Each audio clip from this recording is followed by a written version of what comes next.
Before Earth, we were here. Chapter 1. I am successful.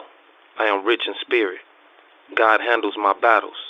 I'm learning to turn away from all of my evil ways. God the Father is good to me. He forgives me even when I know I'm wrong. He teaches me and guides me through the day. I don't sleep anymore. I have visions when I close my eyes. God takes me on trips around the universe. Last night, God placed me on top of the moon. I was the brightest star in the universe. I took a ride on the moon around the universe. I didn't see anything but space and angels looking at me as if they were confused. But this one particular angel approached me and kept disappearing as if she was checking on me, keeping an eye on me. I didn't know why the angel kept popping up checking on me, but every time she popped up, I felt a rush of energy, an amazing feeling, the feeling of a child receiving Christmas presents on a Christmas day. I was overexcited. God waited until I was sound asleep to take my soul on what I would call a field trip, space trip. See, this was just the beginning. Before Earth, we were here. Before Earth, we were here. Chapter 2. Before Earth, we were here. I can remember when my insight first started. The first time I recognized my spiritual father was speaking to me. I was 3 years old. It was the month of December, year 1988. My dad had family day at his job. He was a bellman at the Sheraton Plaza in downtown Chicago. I remember he woke me up early on a Saturday morning and said he was taking me to the North Pole and I was going to meet Santa. Man, the look on my face was priceless. He took me down there to his job, and there were hundreds of kids in line to meet Santa. And Santa said, I'm going to randomly select the kid out of the crowd that is very blessed and chosen. And his helper, Miss Elf, repeated, blessed and chosen? And Santa said, yes, the special one. And he said, who wants to be picked? I was standing to the far left towards the front, and he said, you with the cool Christmas sweater, come here. I remember being real shy, almost embarrassed because all eyes were on me. My dad said, go up there and sit on Santa's knee, and he asked me what I wanted for Christmas. And I told him a drum set, a microphone, and a gold chain. All of the parents and kids started laughing. And as Santa kept asking me questions, I realized the other children liked me and were amazed that I got picked. I remember going home happy with a smile on my face from ear to ear. I jumped in my mom's arms and told her the good news, and she rewarded me as usual for doing something good. They used to motivate me to be even more positive towards people in life. Before I knew anything about the cruel world today, I was a happy, loving angel. After a week passing, I remember coming home from school, and my pops threw me a newspaper and said, look, son. In it was a picture of me getting interviewed on Santa's lap, talking to a crowd of kids with huge smiles on their face, telling the media they wished they was that kid, and that kid was me. I knew then I was destined. I knew I was different. This was the beginning after the beginning. But before it got to this point, allow me to introduce how we even got into this shell that we call flesh, this ball we call Earth, this form we call life. Before Earth, we were here. Before Earth, we were here. Chapter 3. I remember standing next to the Creator in the heavens outside of the universe, with trillions and trillions of stars, angels what we call them, mingling, not having a clue what seeing is, innocent and pure. I remember there was this one star that shined brighter than any other star outside of the galaxy. Her name was Lucy. Lucy was beyond beautiful and had the most soulful voice you could ever hear. Lucy was very charming, but her voice was made of gold. Lucy's voice was so beautiful, when she sang, the whole entire universe got quiet and felt the blast of good energy run through their conscious but unconscious soul. Lucy's voice was so amazing, even the Creator was amazed at the way Lucy used the gift he gave her. The Creator found Lucy not only more alert than the other stars, but he seen the best in her. Because Lucy's voice was so great, the Creator rewarded her with the position of power. He granted Lucy with her own room, a room of life.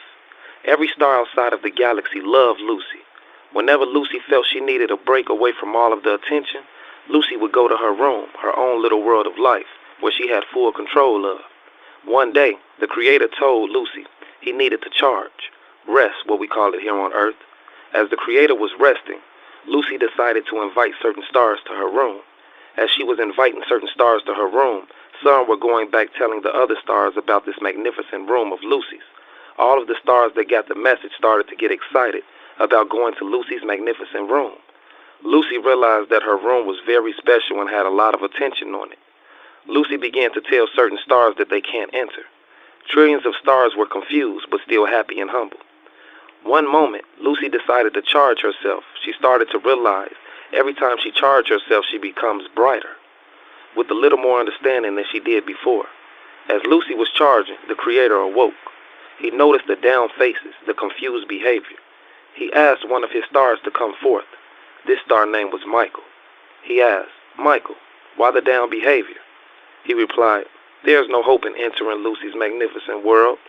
The Creator smiled and said, "Michael, do you want to enter into that room?" Michael replied slowly with a down look on his face, "I want my own magnificent room. I want to shine brighter than any star outside of the universe." And the Creator responded and said, "Open your mouth. Lift every voice and sing." Michael, like never before, Michael turned and opened his mouth and began to sing from the bottom of his soul. Before you knew it, everyone outside of the universe was at a standstill of amazement. Even the Creator found Michael beyond interesting. The Creator was amazed with the way Michael used the gift he had gave him. Michael was very charming with a smile that pleased your soul, as if you were looking at an innocent baby and listening to the voice of your favorite R&B singer. At this point, all attention got drew towards Michael. Lucy became confused. It was a feeling that she had never experienced, a feeling of feeling down. Lucy decided to bring her special certain stars to her world and continued to deny other stars access to her room, allowing them to experience a down feeling to the soul. The Creator looked at Michael and asked him, "How would you like to visit Lucy's world?" Michael replied with a shy smile and said, "That would be awesome." Lucy began to start throwing a temper tantrum and denied access to every star outside of the galaxy. The Creator figured if she had enough alone time hiding in her room, she would eventually come back out with a good spiritual consciousness feeling. But instead, Lucy came up with another plan. She started to sing and manipulate the stars with her beautiful, amazing voice and her bright, charming gold looks. Even at this point, the Creator was still amazed at the beautiful talent he introduced to Lucy, the beautiful gift of music that he gave to her. She called for all of her chosen stars to come to her room with her, with the permission of the Creator. The Creator gave her as she willed, the desires that little Lucy wanted to fulfill. As time went on, the Creator started to notice strange behavior coming from the stars that were allowed to travel to little Lucy's room. He started to notice that they were getting stronger through the teachings of the position the Creator handed to Lucy. At this point, Lucy started to feel powerful. She felt that because she was given the power to quiet the universe with her voice and looks, that the stars were in her favor and she can tell them anything and they would submit to her beautiful voice and charming gold look. At this point, Lucy felt she was on top and in control of every existing star ever created and inside of the universe. At this point, the Creator allowed Lucy to feel that she was on top of the world. He basically handed her over the key to his world. Even after knowing that Lucy was being manipulative and making certain stars feel down and not as important as the Creator made them feel. Before Earth, we were here. Before Earth, we were here. Chapter 4. Lucy came to the Creator and asked him if he needed some rest. If so, she would make sure everything was decent and in order. The Creator was at a standstill. He immediately told Lucy that would be nice. Where we were before Earth, the Creator didn't have to go into details about certain things. In the spiritual world, what was done didn't need to be explained. The stars were pleased. The Creator had allowed Lucy to bring certain stars into her room who she wanted there, and those she didn't want there to give them their own section outside of the universe. Time went by 3 days and 4 nights of rest, Earth time. The Creator came back and was pleased. Lucy had did exactly what he instructed her to do. He called Lucy and Michael to the front and had them lift their voice and sing to celebrate for a good thing had been done. The Creator began to ask, "Is there any star that wants to sing? If so, may the brightest star outside of the universe show itself." This one star came forth with a magnificent gold glow, but did not sing. The star just stood there and shined. The star shined so bright that it didn't have to open its voice to quiet the universe. The Creator named this star Gabriel. Gabriel was beyond charming with a very strong demeanor of love, a quietness of loyalty to the Creator. Lucy started to notice the attention the Creator was giving to Michael and Gabriel. She started to notice the other stars showing them attention as well. So Lucy felt she was losing friends at this point. Lucy became a downer spirit. Lucy stood up outside of the universe and opened her voice and said, How would you like to come and live in my room with me? I will teach you how to become a procreator. A third of the outside universe, which would be about 75% of people on Earth of the outside universe, agreed to that. At this point, after the Creator asked Lucy and Michael to come forth, the Creator hadn't spoken in 4 days. As a third of the outside universe proceeded to follow Lucy, the Creator said, "How would you all like to go live inside of Lucy's room?" 88% of the stars decided that they wanted to come to Lucy's room and experience it. The other 12% that did not want to go to her room, the Creator gave them high positions outside of the galaxy, the power of 12 Lucys in one. These stars did not have free will. They had to go, do, and say whatever it was the Creator wanted them to do. I repeat, they had the power of 12 Lucys in one. These stars did not have free will at all. They had to go, do, and say whatever it was the Creator wanted them to do. Before Earth, we were here. Before Earth, we were here. Chapter 5. Lucy was starting to become agitated at the fact the Creator wasn't giving her all of his attention anymore, almost as if he was fading away from her. She came to the Creator and said, "This is my room. Why do you invite these starlets into my room?" The Creator responded, "I am not a creator of separation, but the galaxy of love and the author of creation. You were once a starlet before you became a high-ranked star. Must you not forget where you come from?" Lucy looked at the Creator looking sad with the first feeling of being condemned. Lucy felt bad for the first time, a confusing feeling. She couldn't understand. At this point, Lucy down the spirit was turning into hatred and envy because she couldn't understand the feeling or the behavior of the Creator. The Creator looked at Lucy and chuckled, and calmly told her, "I love you, Lucy, with every piece of me that I used to create me." Lucy didn't know how to handle the confusing situation, so she began to rebel and flee from the things that were not in her favor. She started to become miserable and throw temper tantrums and ball up and stay to herself. Whenever she got bored and felt she needed company, she would come back from her room and manipulate the outside universe with her voice and beautiful gold looks. Even the Creator would still be amazed at the creative way Lucy played with the gift he gave her. Lucy came to the Creator and said, with a down, sad, puppy-faced look, and told the Creator that she only wanted her room to herself. The Creator granted Lucy her desires and gave her as she willed. Before Earth, we were here. Before Earth, we were here. Chapter 6. The Creator called for the attention of the outside universe. As he had every star's undivided conscious but non-conscious spirit present in his presence, he pulled up a design of a model of a human made in the image of a star. He explained to the stars what this was. He showed us images of the firmament, people living in houses, driving cars, eating, drinking, flying in planes, just as clear as if you were staring me in the eyes face to face. He showed us water, he showed us fire, he showed us life. The entire outside galaxy were beyond overexcited. A feeling so good you can't even imagine. The spiritual body we were in before we came to Earth was even more beautiful than flesh. The bottom half of our body waist down was made of a bluish gold fire, the blue as if you was to light a stove when it first cuts on. The upper body was made of pure gold that was transparent. The legs and feet was made of fire. Every starlet and star floated through the outside galaxy. The Creator asked a question. He asked, "How would you feel if you had your own world inside of Lucy's room?" They all got overexcited. The Creator explained to them what family was and the importance of the protection of family, what we call unity and loyalty here on Earth. He explained that aliens are not of him and that they are alienated away from him because they chose to rebel. "I do not give you a spirit of fear, and I will not give you more than you can bear witness to. I am a zealous God. I am the morning sun, evening set, and the light of the night. I am the Word, and the Word is me." The Creator then turned to Lucy and said, "You are no longer the light bearer of the outside universe. I showed you genuine love, nothing more, nothing less. I love you so much, Lucy, that instead of punishing you, I will reward you with your own world, where you are the prince of the air. Take whoever you want with you." After manipulating a third of the outside universe, some stars actually were convinced that Lucy can do exactly what the Creator can do and has done.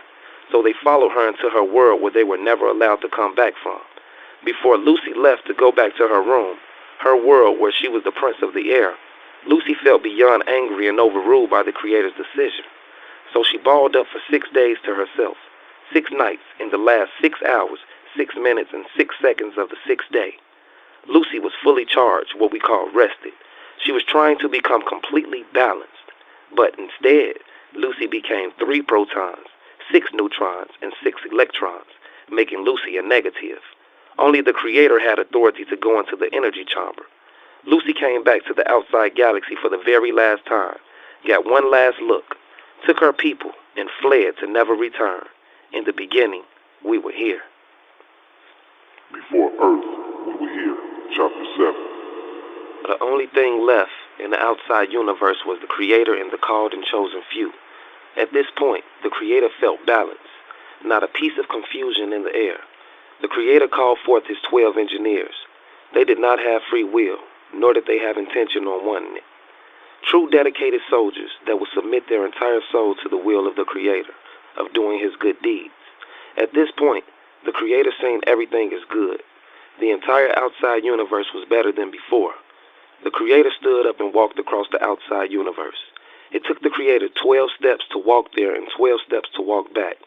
When the Creator returned, he took his 12 engineers into the energy chamber and taught them about life and the importance of life's journey. When they came out of the energy chamber, they had the strength of 24G, 24 little gods in one. The Creator commanded that each engineer find one special starlet and give him the teachings that he had blessed them with. Once the teachings were completed with each starlet, the Creator lined them up 12 seats to his right and 12 seats to his left, making a total of 24 engineers. The Creator called them the 24 elders.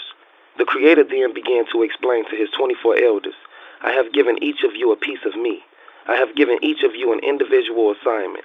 I have fulfilled your complete temple with the like mind of myself, a temple of genuine love.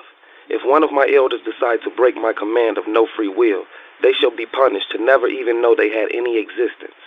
The 24 elders fully understood. At this point, everything was seen as good in the Creator's eyes. The Creator called forth the attention of every star and starlet in the universe. A starlet is a smaller version of a star, used as a helper to a star in the outside universe. Every starlet was assigned to a star. All stars and starlets were made in the image of the Creator. Compared to the Creator, they were the size of an ant to a human. The 24 engineers were a lot stronger and taller than the other stars and starlets, and about a quarter of the Creator's body. The Creator then had the main 12 engineers line up across the entire outside universe. While he sat in the middle, he called forth his 2 brightest stars, Michael and Gabriel, and asked them to sing from the bottom of their hearts because a good thing had been done. The universe was at a standstill of amazement. The Creator began to explain the reason why he had to ban little Lucy from the outside universe, what we would call heaven here on earth. He opened his mouth and said, I am nor masculine nor feminine. I am nor man nor woman. I am the God over all creations. Just because I created you does not make you one of mine, but the ones with a sound mind of love and genuine happiness and obedience belongs to me. Any other thoughts are alienated away from me. I choose not to see disobedience, for I want to remember you as I created you of pure innocence and genuine love.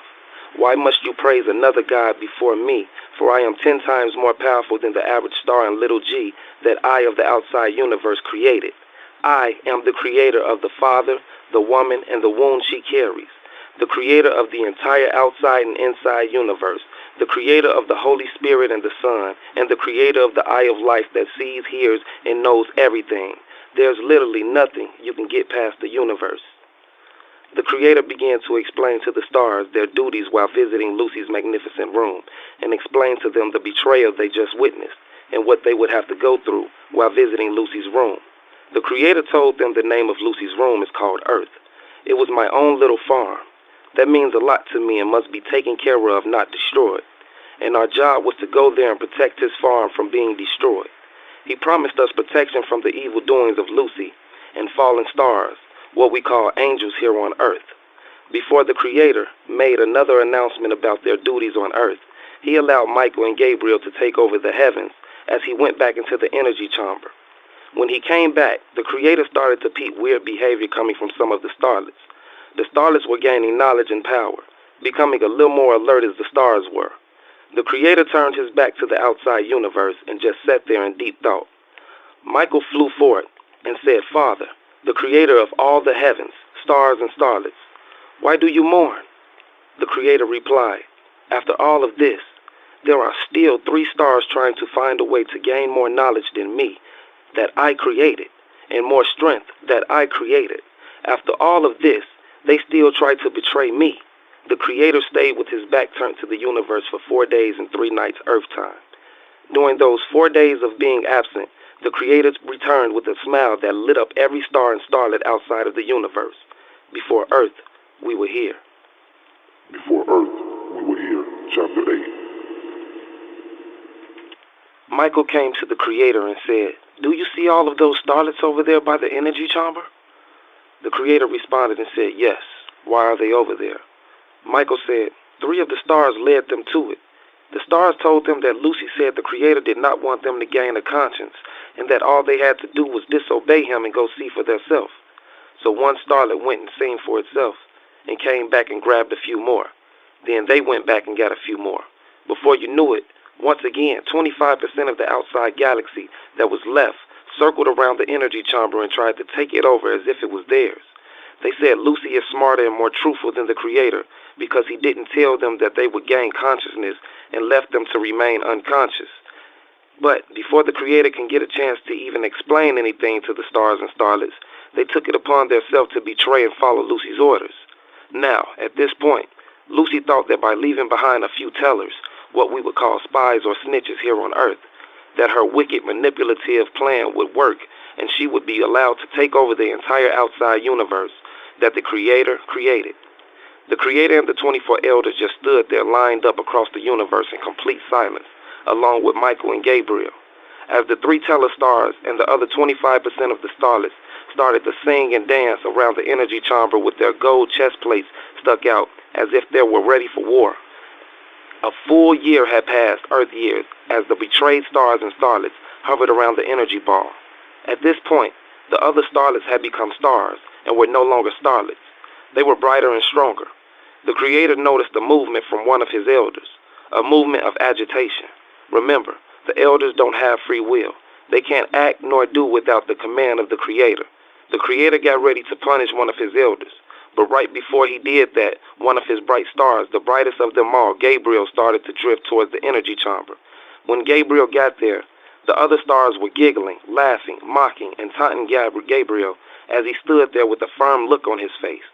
Gabriel opened his mouth for the first time without singing and said, "Why do you laugh and mock me and the Creator?" One of the 3 tellers stood up and said, "We laugh because you're weak and the Creator is not truthful." So Gabriel smirked. The teller looked at Gabriel and said, "Why do you smile?" Gabriel opened his mouth and said, "I know of someone that can destroy this big ball of energy chamber you feel you have power over."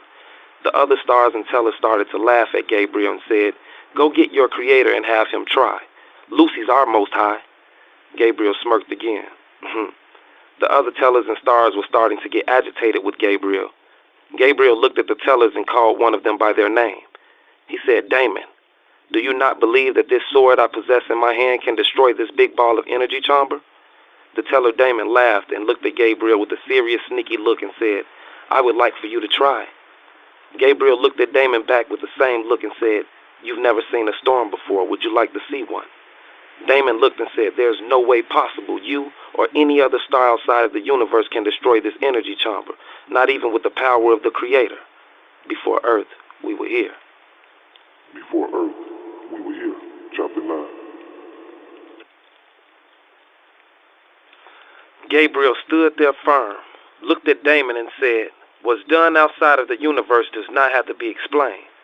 Gabriel fled away from Damon and the rest of the stars and other 2 tellers, and grabbed a baby starlet, drifted back over to the energy chamber and handed the baby starlet the glowing, shining stick that we would call a sword here on Earth, and looked at Damon and said to the lost, "I will lift my voice and say this one time. The Creator loves you, and he's all about timing. I will give those a chance to be forgiven for the betrayal of the Creator, only if you leave that ball now and come with love." Gabriel began to sing. All of the stars were at amazement. The 3 tellers stood up and laughed at the amazing gift that was given to Gabriel. While they were laughing, the baby starlet had snuck all the way up on the energy chamber, raised his stick as high as he can, and went down hard, stabbing the big ball of energy chamber. The starlet stood there with the sword inside of the energy chamber, but nothing seemed to happen. The stars started to laugh even louder and taunt the starlet, but the starlet never moved. After about 5 hours Earth time of straight laughter and taunting, the energy chamber began to move. A slight crack had begun to form in the center of the ball that moved around the entire energy chamber. Then all of a sudden, the energy chamber split in half and crumbled to pieces. Large pieces of a metal-formed rock made of gold and large silver. Because of the faith that Damon, the stars, and the other two tellers had in the big energy chamber ball that the Creator had made, they began to disintegrate, all of them except the three tellers. Gabriel then looked at Damon and said, "Do you still feel that Lucy is brighter than your Creator?" Damon looked in amazement. Then his amazement turned to fear. Gabriel then looked at Damon and said, "Fear is not allowed here. You shall join Lucy and the rest of her problems in her world. Your name is no longer Damon, for the demon that possessed you has not been seen as good in my eyes, the 24 elders' eyes, nor the Creator's eyes. You three must flee and never return, for your loyalty belongs to Lucy. When you return back to her, explain to her the power you witnessed of the Creator outside of the universe, and explain that Lucy is no longer her name. Her new name is Nataz, for she is looked at as Satan, the fallen angel, in the eyes of the Creator. She is no longer Lucifer, the light bearer, for she has become dark, for he sees no good deeds, but a bad thing, and in the Creator's eyes it's seen as no good. Before Earth, we were here." Before Earth, we were here. Chapter 10. And at this point, the entire universe was in amazement, for a good thing had been done. For the first time in a long while, the outside universe was at peace, all positive vibes celebrating. The baby starlet that stuck the shining stick into the energy chamber and destroyed it was rewarded a position with the choice of free will. The Creator seen a good thing had been done and named him Robert the Angel of Death. Even down-spirited Angel of Death Robert, better known as the Reaper, Soul Snatcher, was celebrating. Robert didn't have free will as a starlet. He played a role as a servant to a star. He was created to be a downer spirit and to come drag the soul out of the lost. The Creator created Robert to gather the souls onto the space trip, to return them back to be present with him. Whether it's judgment or death, Robert was in control of gathering all of the lost souls after they left the physical body. Robert the Reaper, the Angel of Death, was created from darkness. He was given free will to go wherever he wanted to go across the inside universe, what we call Earth. He was able to visit and check on anyone he wanted to. His only love was towards the Creator. He had no respect for person and had the power of 12 stars in one. He was much powerful, but only did the will of the Creator. The Creator sent Robert the Death Angel down to Nataz's beautiful world, the Creator's farm, his special place. Robert's assignment was to find the three tellers and make them work for him as spies. Meanwhile, the Creator that we know as Father quickly quieted down the outside universe. The Creator stood up tall and started to reintroduce himself. He referred to himself as, "I am." The Creator looked at every star and starlet outside of the universe and said, "I am the Alpha and Omega, the beginning and the end. I am the Creator of existence and the Creator of death, the Creator of life and the Creator of the afterlife. I am that I am that I am." Every star looking in amazement, overexcited about the victory. Every star but one. The Creator peeped the confused look on one of the stars' face. He asked, "Why must you look so confused? Shouldn't you be proud and filled with joy and celebrating with the rest of the outside universe?" The star replied, "I'm going to miss Lucy's voice, but I won't miss her down spirit. I always wanted to sing like Lucy and shine as bright as Lucy. That's why I followed her to her world. But when she told us to come with her forever, Lucy told me I would never be accepted into her world. My soul is just as weak as the Creator. When Lucy told me that, I was spirit broken. I felt down for the first time and felt a condemned feeling, a feeling of something I shouldn't have done. I don't want to feel lost anymore. Every star is happy but me, and I don't know why," said the star. The Creator then asked Gabriel to bring that star to the front.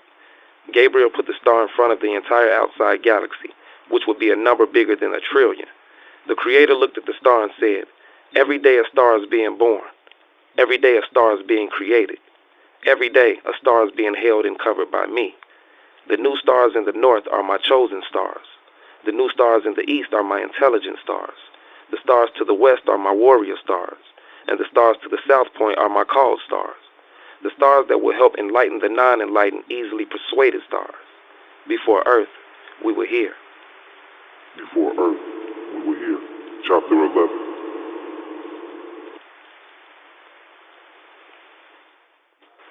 The Creator began to break the outside galaxy down into what we would call stargates. The stargates were broken down into centuries and generations, based on the order each star was made in.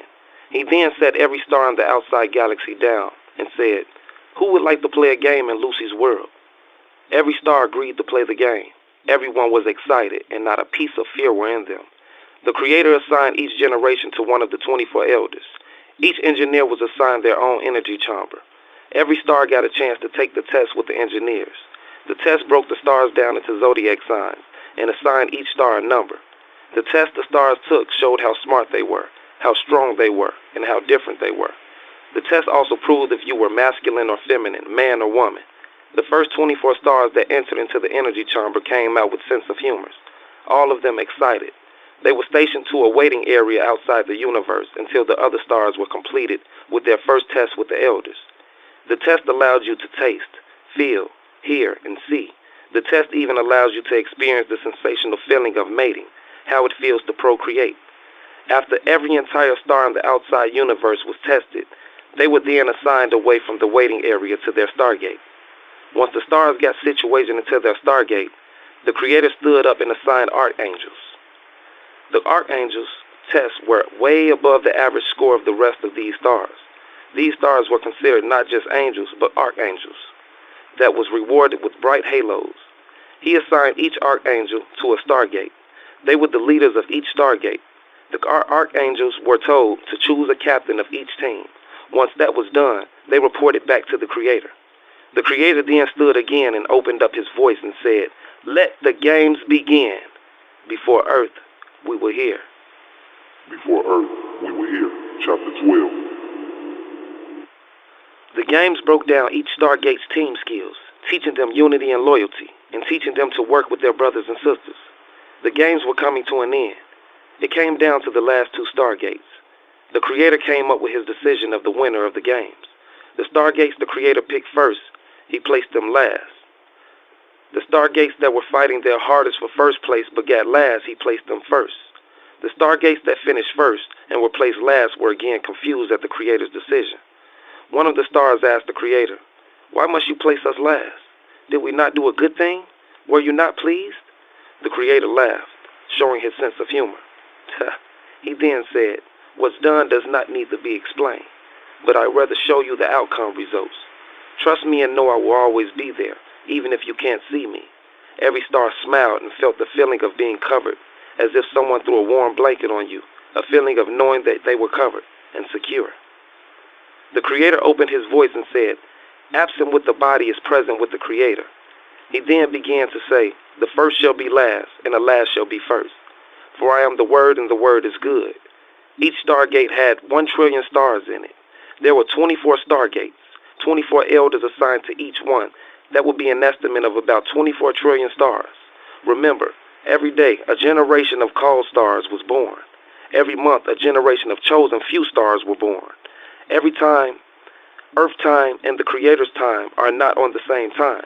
Even me, the author, can only guess his time. Even after being there spiritually with the Creator, seeing this vision, clear as day, I remember waking up looking at myself in amazement, knowing I was somewhere else, somewhere spiritual. I even had a good feeling when I woke up, in shock of how real and beautiful that place was. I still never seen how much time it actually took for the Creator to get to this point. He only showed me flashes of the events. He didn't show me what happened or occurred in between the events. He allowed me to see this just as clear as you can see a picture on the TV screen in 3D. When I was younger, my father's mother, which is my grandmother, used to read the Bible to me as a child and would explain each story to me, along with each character in their position. She was a Baptist. My mother's father, which is my grandfather, used to read the Quran to me and explain the interesting stories to me and each character's purpose. My aunt and uncle were Buddhists. They taught me about meditation. I took all the good out of each religion and brought it together and found that there were truths in all religions. The Creator gave me a gift of discernment to see through the negativity and false arguments. I remember standing next to the Creator as He took me as I fell back sound asleep. I woke up in the spiritual world again. The Creator had left off. The Creator quieted down the outside universe and said, I love each and every last one of you with every piece of me that I use to make me. I know each and every one of you personally, for I, the Father, created you and gave you a piece of my sense of humor. The Creator, the grand architect, pulled up an image of a human being, male and female, and broke the human body down in front of us, as clear as if you were staring at yourself in the mirror. The Creator showed us earth, showed us animals, food, water, land, wind, cars, houses, jets, planes, even UFOs. All of the stars were overexcited. The Creator then took me to the north wing, where all of the chosen stars were. Over to the right, standing there, was me. Before I even knew that I would become who I am, next to me in my stargate were people I know, people I see every day, from co-workers to family to friends, to associates and familiar faces that I've passed before here on earth. I was amazed. I looked at the Creator and smiled and said, we were always with each other.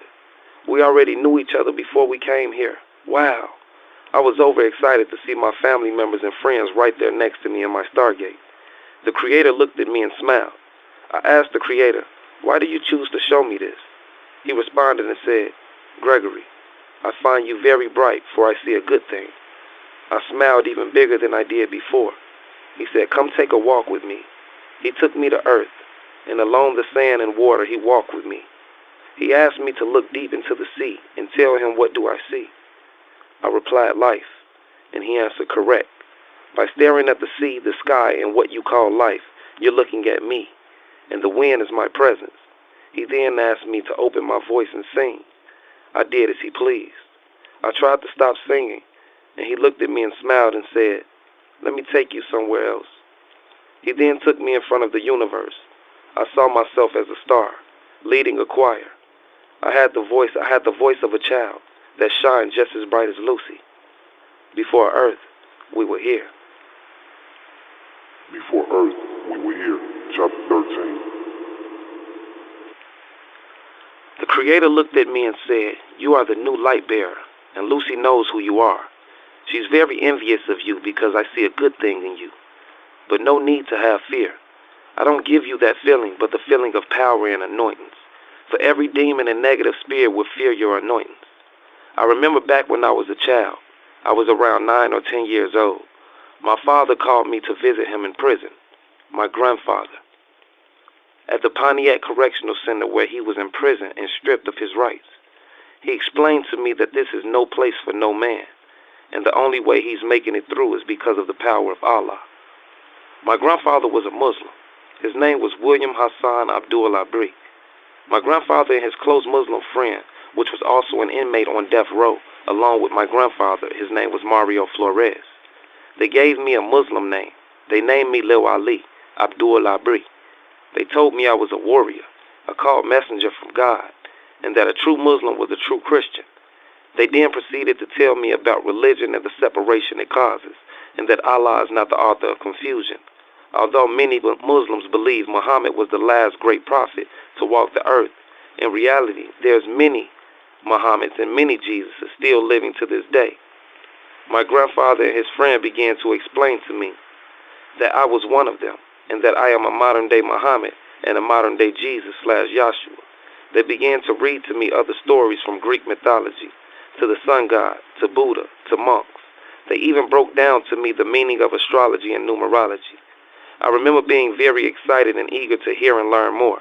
It was time to go. My grandfather kissed the top of my head and giggled, looked me in my eyes and said, the Creator has chosen me, and that I must go through with the oath. He looked at me with a deep, firm look in my eyes and told me, never fear anything, for the Creator does not give you that spirit of fear, and to live my life accordingly to the good deeds of the Creator. This was a direct confirmation from the Creator himself. I soaked it all up and took it all in. Before earth, we were here. Before earth, we were here. Chapter 14. I remember the day it started, the day I was born again, the day I woke up in heaven. I used to always hear rumors that when a person dies, that they always see a bright light, a bright white light. That's what I was looking for, but instead I seen different. Before I even got a chance to find the light, it was complete darkness, with the worst smell you can never smell in your life. More worse than the smell of a rotten egg underneath a sewer. It was the worst smell I could ever encounter in my life. Ugh. It was better to hold your breath and not breathe than to breathe at all. I remember being surrounded in pitch darkness, waiting for my night vision to kick in, but it never did. At this point, a feeling of fear had come over me, a feeling of being lost and knowing I would never see any one of my loved ones ever again. I remember trying to walk through the darkness, but every time I tried to move, I felt a pinch all over my body. Every step I took, the pinches got even harder than before. The pain was so terrible I just stood there waiting for a tear to fall, but it never did. At this point, I knew I was dead, and that I was a lost soul in hell. I began to pray, calling on the Creator, asking Him to please take me away from this evil place. My soul can't take this pain. As I began to pray and call on the help of the Creator, He sent an angel to me. The angel looked at me in disgust and told me, "This is not to punish you, but to show you the values of life." I asked the angel, "Can he take me away from this evil place? I don't want to be here anymore. I can't stand another second breathing down here." The angel looked at me and said, "No, but I know someone who can. Why do you have so much faith in me when I'm only an angel?" I looked at the angel and said, "Because I know you're close to my Father, for I've been down here and seen nothing but darkness, and the voice of millions of lost souls crying out their sins, saying they'll never do it again. For this type of darkness that I witness is evil and not seen as good in my eyes. For the light that I saw from you gave me hope that I can be saved from this place." The angel then looked at me and smirked. He waved his hand across my vision, and I woke up, coming into a light, as if I was coming through a triangular womb, being born again, as if a mother was having a newborn baby. Before I came out of that triangular womb, the triangle opened up into a square. I entered into the light of the square, and before I can see anything, I heard a strong voice say, "Come to me, for I see balance in you. When you were in the womb, you were safe, but confused as you were entering into a triangular womb of light. But the confusion did not make you scared, nor have fear. That's what made you balanced in my eyes, for your fourth eye is now open. You must not add to, nor take away from my word, for you are chosen, and I have called you to not only be a great leader, but to show the world how to turn away from their evil and no good ways, through the great teachings of your Creator in Christ Jesus. For I have put you through the hardest struggles, tested your faith, and allowed your path to be crooked, before I allowed you to get back on track and make your path straight again. I have seen a good thing in you. I have chosen you to carry on this oath, for I know you can change the minds of the lost. A wise man knows a man that thinks he knows everything knows nothing, and a man that admits he knows nothing is a man that's willing to learn. For I am the Creator of all creations and the author of truth. For your ways are not my ways, and your evil wandering thoughts are not my thoughts. For the flesh is weak, and I look for the strong that can control the weak. I am no punk, says the Creator. Neither do I expect my people to be. The position that I give to you is for you. I do not expect for other people to act out as you, but to walk like you in the righteous heart of the Creator, Yahshua, for your heart is seen as good. For your good outweigh the bad. That's why I see the best in you, son. By having your good deeds outweigh your bad deeds, it allows your spirit to light up a room and allows me to see the light still shining bright in you. The light that shines in you is known as the Holy Spirit, and the Holy Spirit allows me to know everything is seen as good.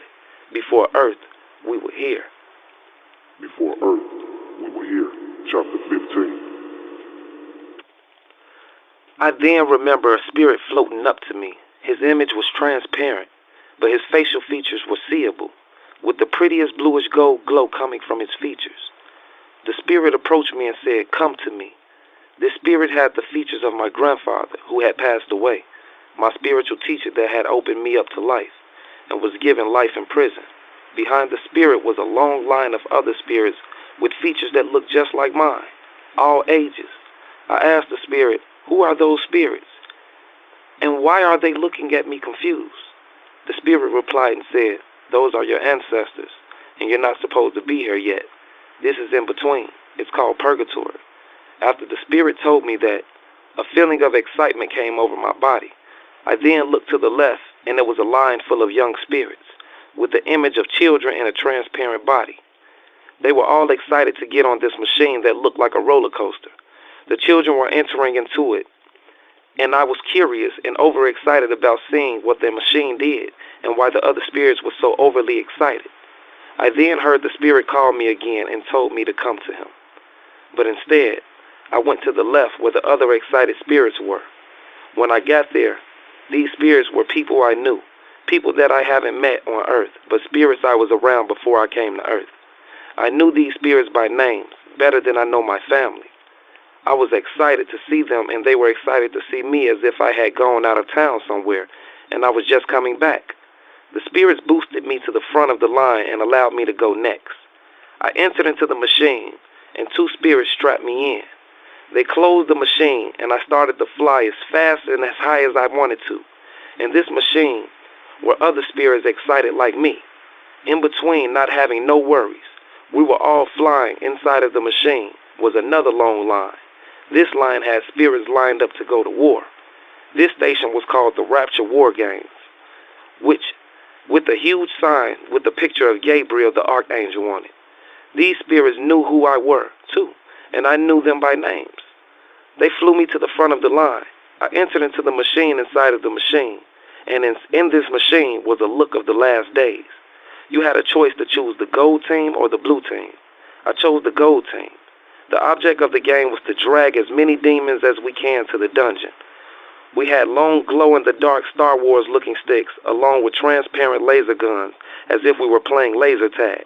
But this world allowed you to feel pain. If you got shot or stabbed, a real experience of how it feels to go to war. After we picked our weapons, we entered into a huge dome with horses and chariots. We were allowed to pick our horses. All the male horses were black with wings.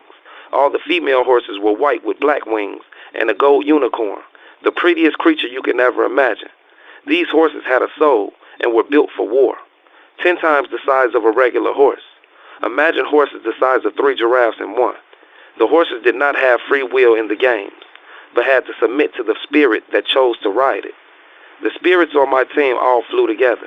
We flew from the heavens next to the horse that was assigned to us, down to the destroyed, cruel world of Nataz. The game was to destroy everything moving, for everything left on Earth was seen as no good in the Creator's eyes. We had the key to destroy. The games was coming to an end, and my team was losing. I remember hopping on my black horse, looking for more spirits, but instead came across this little girl hiding behind a mountain. I flew to her. She was balled up as if she knew I was going to destroy her. I smelled and felt fear all over her, but I couldn't detect the soul. At this point, I became confused. As I walked up to the little girl, she wept and begged for me not to destroy her or take her back to the dungeon. She told me she has the key to give me everlasting life on Earth, only if I didn't turn her in or destroy her. The little girl stood up with a very sad look on her face and waved her hand across my vision. When she did that, it took me away from the games. It took me to an empty room with nothing but a table and a bright light, as if I was at a hospital. I remember seeing glass, see-through walls, and glass see-through floors and ceilings. I was laying on a table with 3 people standing over me, shining a bright light in my face, to the point where I couldn't see their face. I tried to ask where I was, but they ignored me, as if I wasn't even there. I felt a hand push my head back, and then wave their hand across my vision. I then woke up in a room with a girl sitting across from me. She looked confused. I asked her if she knew where we were. She calmly said no, then came and sat next to me and laid on me. Man, that was the most comfortable feeling ever. This girl was beyond beautiful. Before Earth, we were here. Before Earth, we were here. Chapter 16.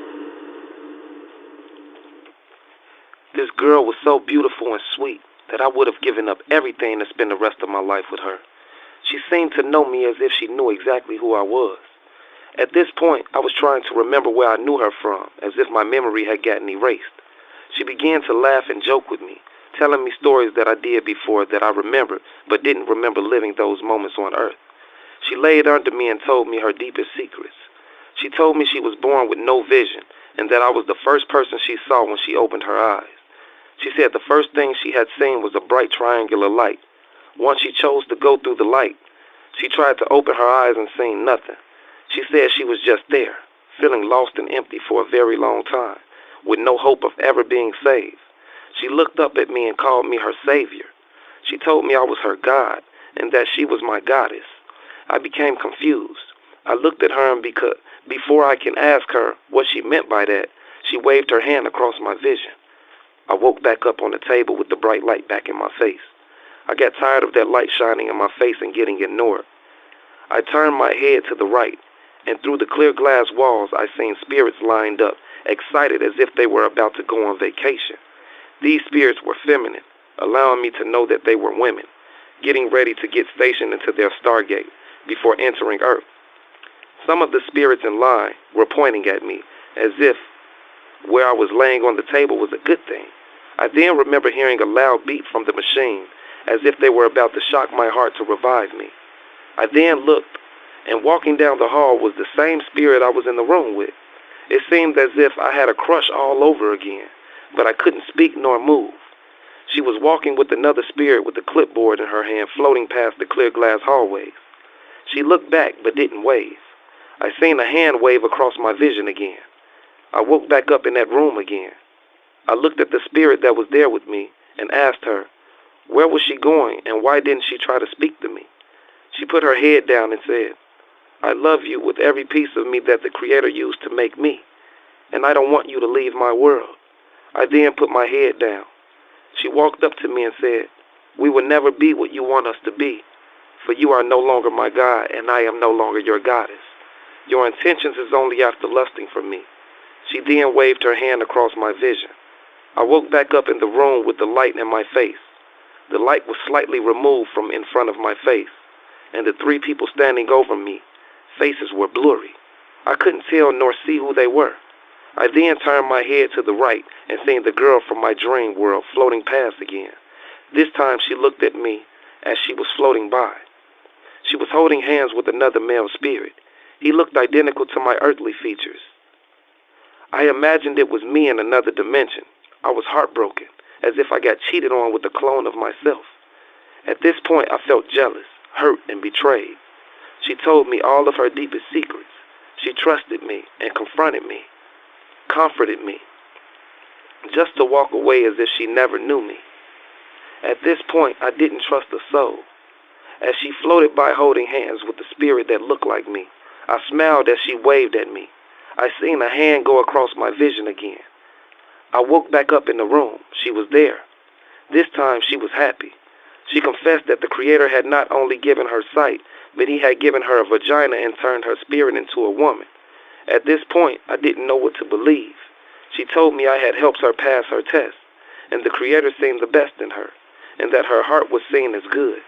But then she put her head down and said, but a woman is not what I wanted to be. But because I found the first thing I seen attractive, which was a male spirit, and submitted my heart to you, made us soulmates. You helped me find myself. She kissed my forehead, and before I can look up and try to hug her back, she attempted to wave her hand across my vision. I stopped her from doing it. I then looked at her and said, is the love real? I'm not leaving again until I know it's real. But she couldn't answer, and started to act weird as if she had somewhere to go, as if she was trying to flee from me. My spirit sensed something wasn't right, so I looked at her and grabbed her and said, this is what real love feels like. I instantly woke up, back on the table with the light in my face. I turned my head and waited for her to walk back down that hallway with the guy that looked like me, trying to prepare myself to accept the fact that she didn't belong to me. As I laid there looking, I seen them come floating down the clear glass hallways with a piece of paper in her hand. This time, the male spirit didn't have the clipboard. Before Earth, we were here. Before Earth, we were here. Chapter 17. The male spirit handed her another piece of paper that said, game over. She looked at me and a tear dropped as she smiled and whispered, I'm free. Thank you. At this point, I was happy but still confused of where I was. I was just happy that I helped better someone. Then I started to think as I laid there, why would she tell me I'm no longer her God and she's no longer my goddess? And why would she refer to me as her savior? Then as I was thinking that, the light removed completely from in front of me. I seen a face, the face of an angel, staring at me with the same features as the girl from the room that I had fell in love with. She opened her mouth and answered the question that I was thinking. She said, because you helped Nataz find a piece of love, you've made her weaker. And every time a spirit defeats her manipulation game, she gets even weaker. The next manipulation game Nataz starts to play with another spirit, she won't be as wise as she was before. By showing love, you allowed Nataz to become weaker. And because you stopped her from being less heartless when she was stopping you from waking back up in that room, you allowed her to expose herself to you. You broke Nataz down. Love is what defeats her. Because of this good doing, you just put the gold team in first place. You didn't know it, but all the people who pushed you to the front of the line were all people who once doubted you. But once it was exposed to them that you were chosen, the simple-minded spirits looked at you different in amazement and depended on you. And in the games, each team picks a chosen god and a chosen goddess to defeat Nataz in her own world. Congratulations, your team has won. She then waved her hand across my face, and I was standing there with every spirit in purgatory celebrating, congratulating me for doing a good deed. An angel flew up to me and threw his wing over my head and waved his feathers across my vision. My eyes were all the way open, walking out of the rapture games. I remember floating back up to that spirit that looked like my grandfather. I finally decided to go over there to him, but I couldn't get close to him. Every time I tried to go to him, the further away from me he got. He looked at me and smirked and said, nothing. I got to a point where I felt real stiff and couldn't move, as if something was holding me down in my sleep and I couldn't awake. Everything got real dark, and that feeling of fear started to come back towards me. At this point, I was afraid to move, expecting to feel those horrible deep pinches again all over my body, hoping I don't smell that horrible, disgusting smell again. But this time, I wasn't by myself. It was 6 others there with me, with just enough night vision to see something moving. They were all looking confused as I was. Then I heard a male voice say, did anyone else die in their sleep besides me? Because this has to be death. What else can this place be that we woke up in? Then I heard a female say, well, I was driving. I don't remember hitting anything. I just remember waking up here. I must have gotten in a car accident. Then I heard another voice say, I was drinking. Then I remember feeling real weak, almost as if I was too sick to move. I just remember laying by a big garbage can balled up and waking up here. Oh man, this must be hell. Something told me to get my life right and I didn't listen. Then I said, my name is Greg. Last thing I remember before I woke up in all kind of different places is I was at my apartment complex and 6 people came to my crib to do a home invasion. I remember 6 people with shirts over their face trying their hardest to kill me.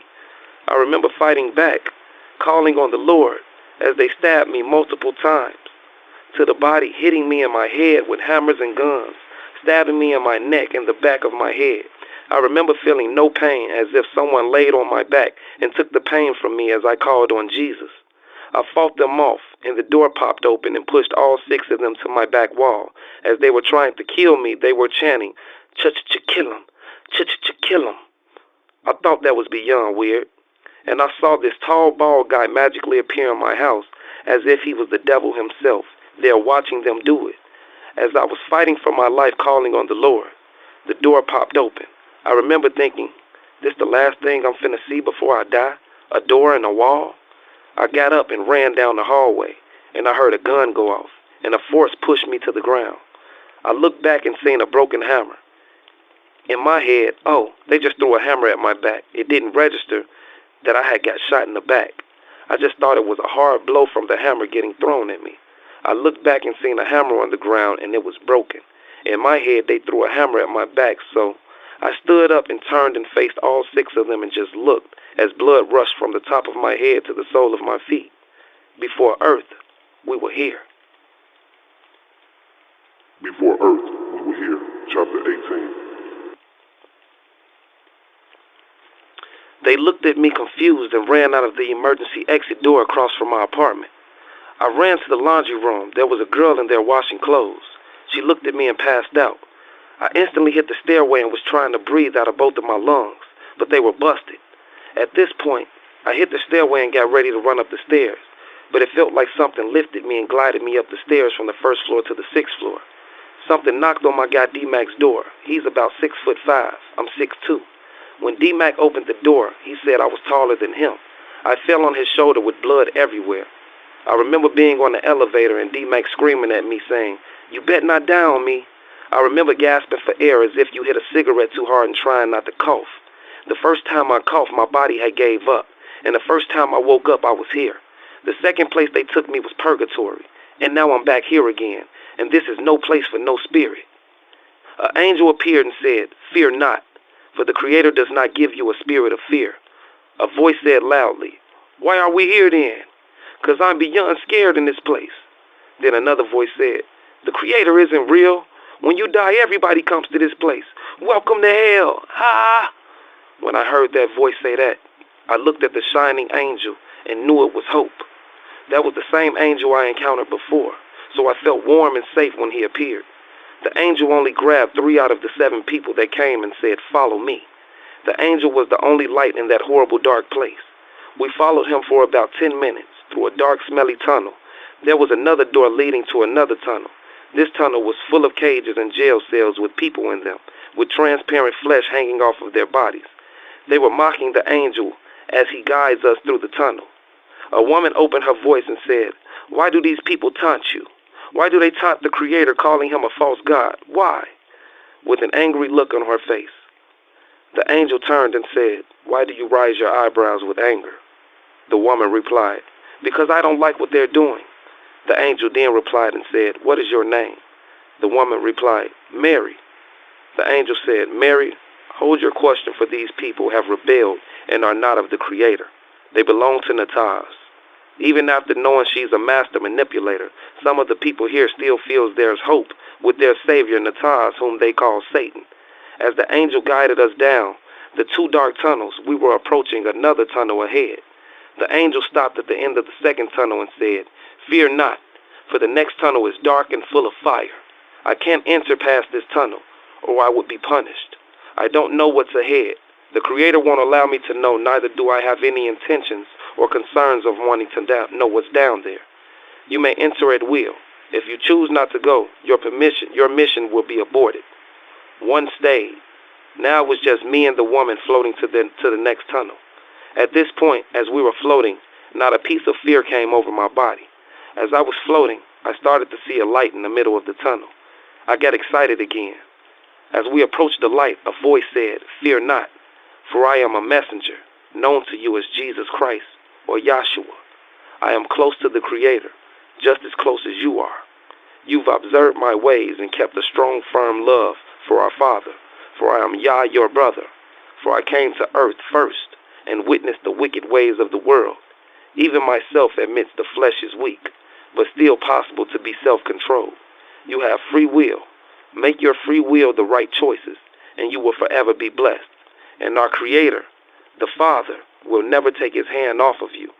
I was 33 when I ascended into the outside universe, what you know as heaven. You, Gregory, are 33 years old. For me, it was the ending of a new beginning. For you, this is the beginning.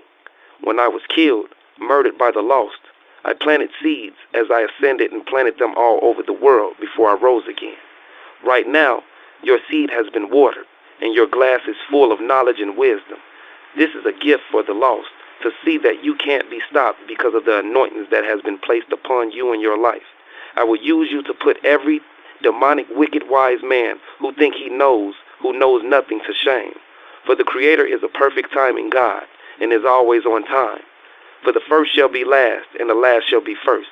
He began to explain to me that Lucy has always been this way, ever since she was created.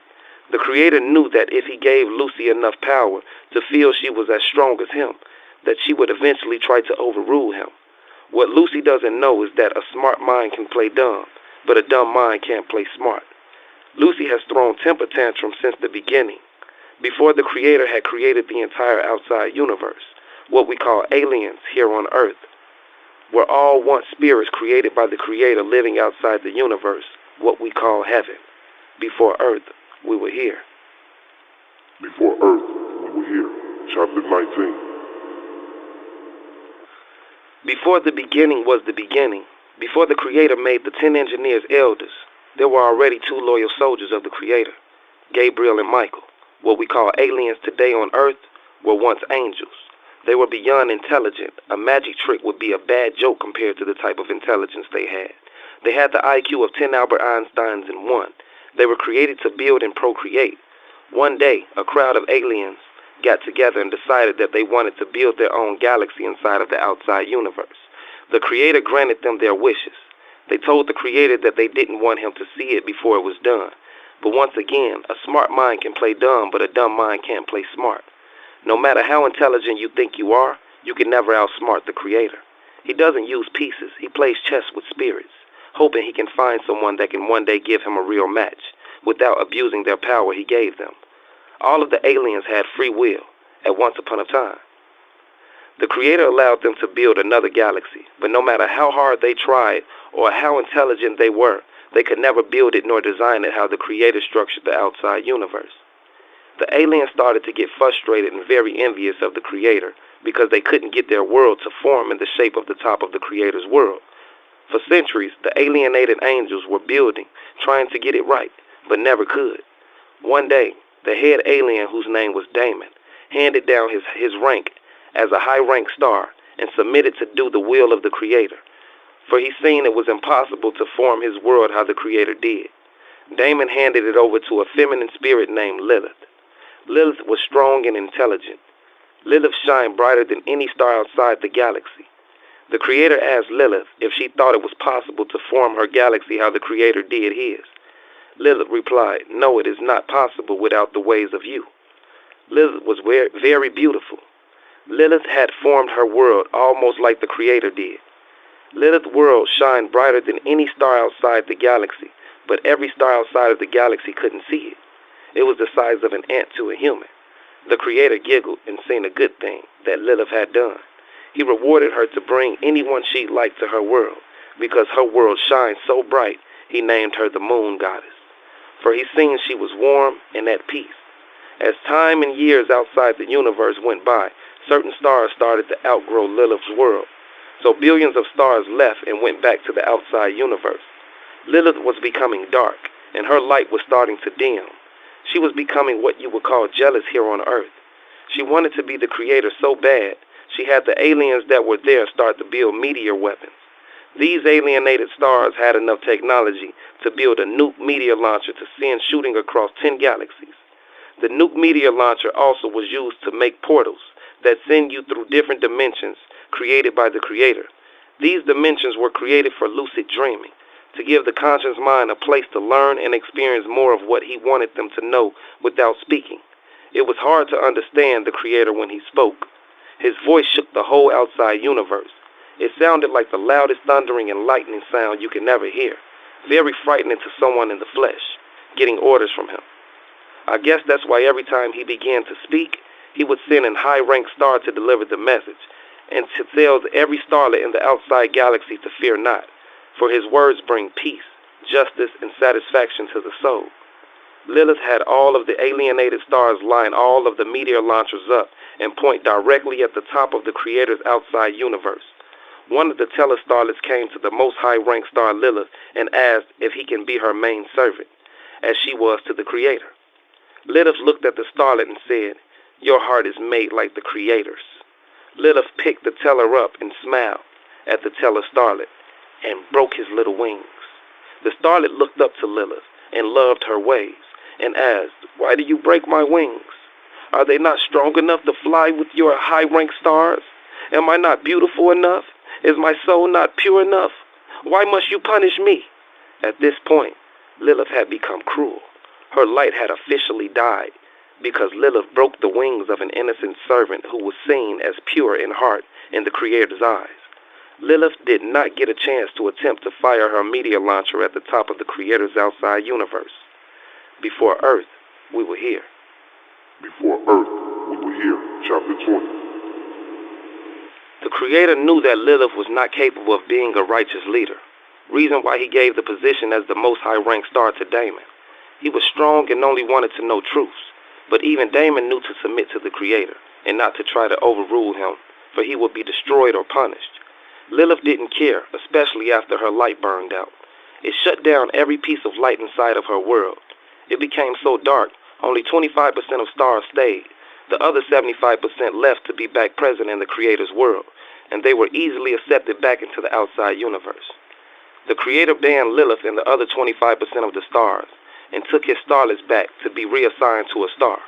He then sent Lilith and the other fallen angels wandering in the dark, lost, sunken galaxy to never return to the outside universe, and named them aliens, for they were seen as rebellious and very envious and jealous. He loved Lilith so much that he didn't destroy her, but gave her her own piece of darkness to travel through along with all of their creative intelligence that he blessed Lilith and the other fallen stars, and to never return back to the heavens, the outside universe. He placed Lilith and the other 25% inside of the galaxy to wander in a sunken place they've never seen and know nothing about. On Earth, we call that place outer space.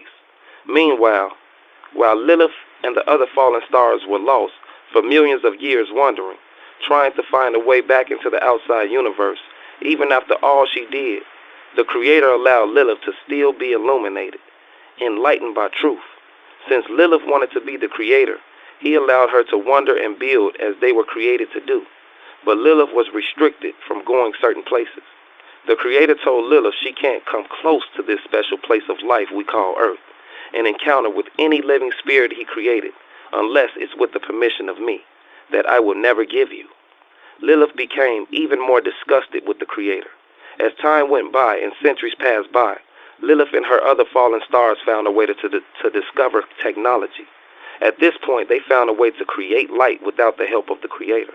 Lilith was really testing the Creator's patience. But once again, a smart mind can play dumb, but a dumb mind can't play smart. Lilith thought she had outsmarted the Creator and decided to rebel and overrule his word and attack his farm. Meanwhile, the Creator sent the Telestar down as a spy to bring back information and what was going on, and what Lilith's plan was.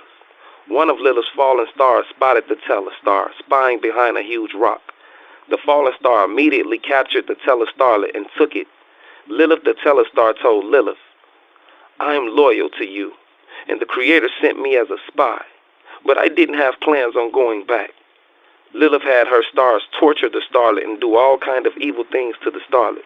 The Telestarlet returned with a down look on its face and said, "I told Lilith everything, how I was a spy, and how you sent me to spy on her and the other fallen stars." The Creator rewarded the Telestarlet.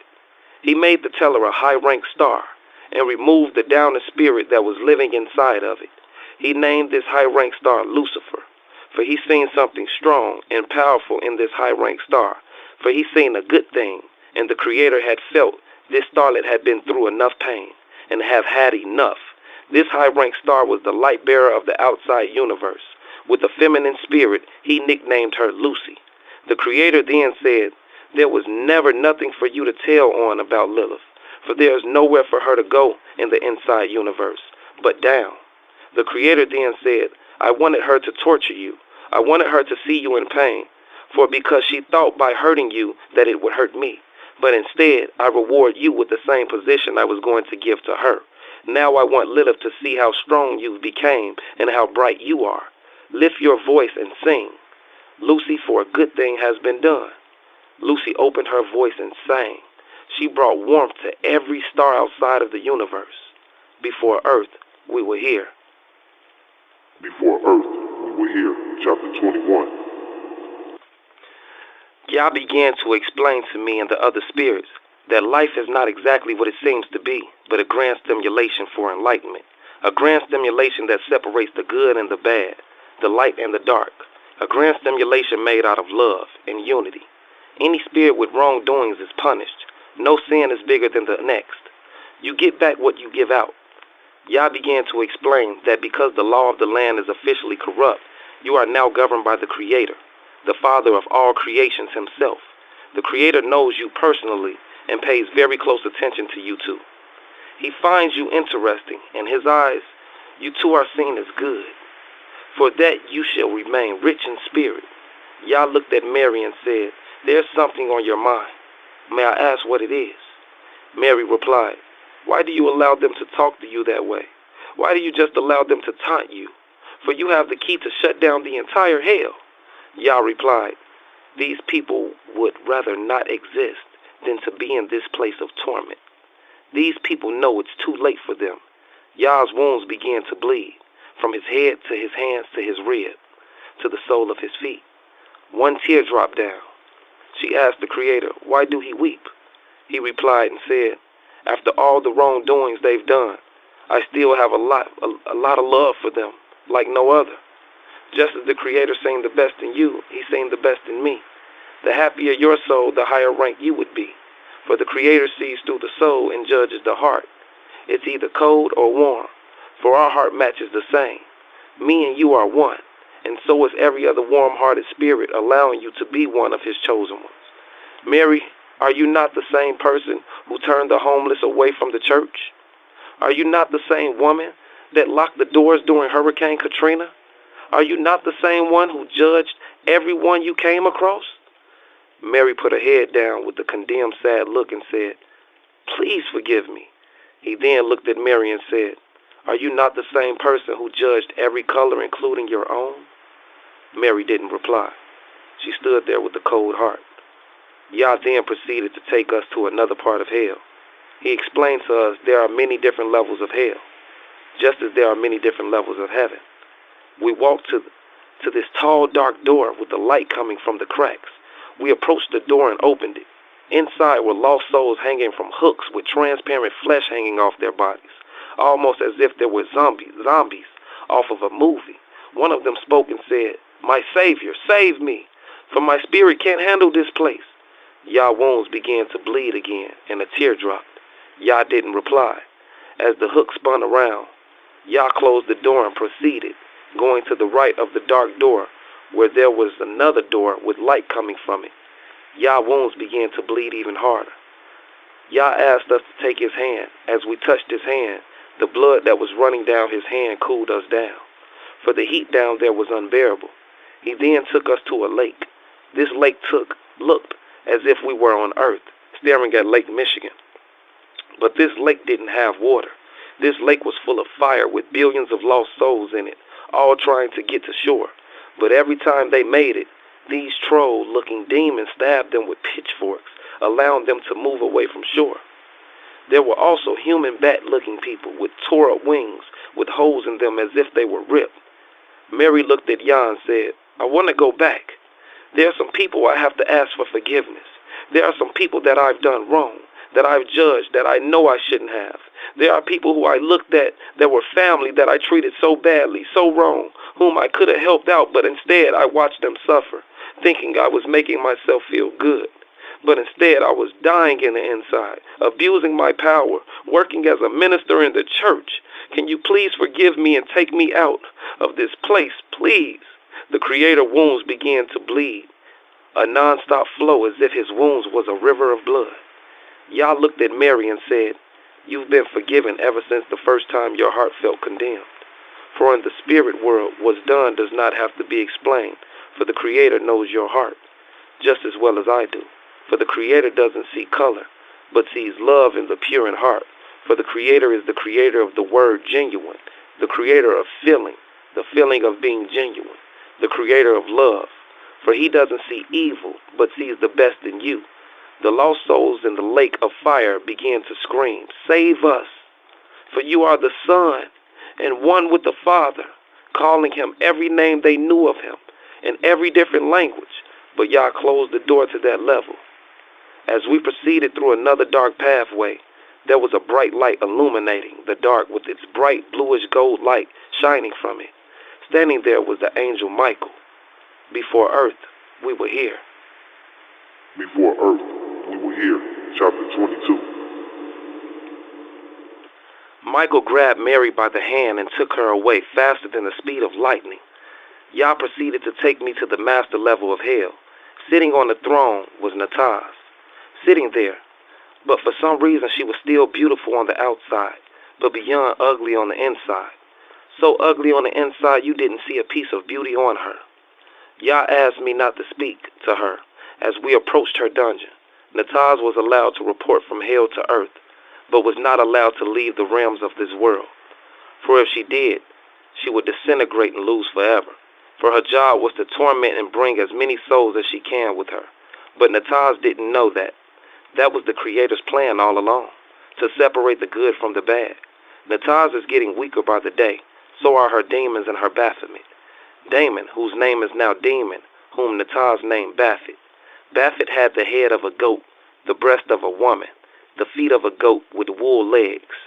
Baphomet also had wings with 2 ears, 2 horns, and mouth making a satanic 5-point star with just its head, with the intelligence of 10 Einsteins in one. This was Nataz's right-hand man.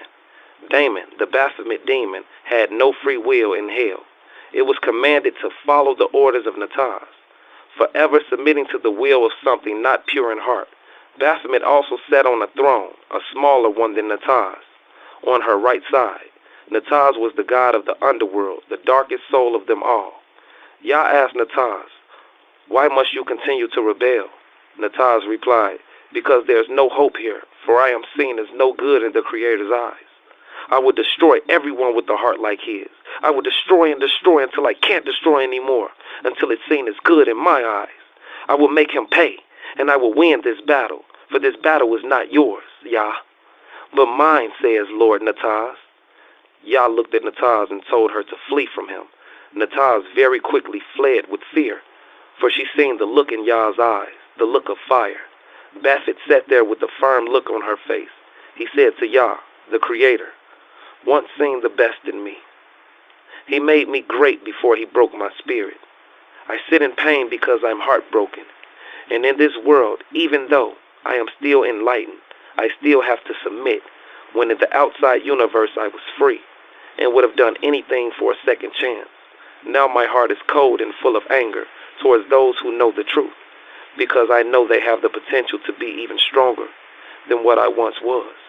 Now I follow Nataz in her evil world, hoping that one day we can make it back and take over the outside universe. It's just the Creator is too powerful, and even though I feel Nataz can't win, a piece of me still has hope in her." Yah wounds didn't bleed this time.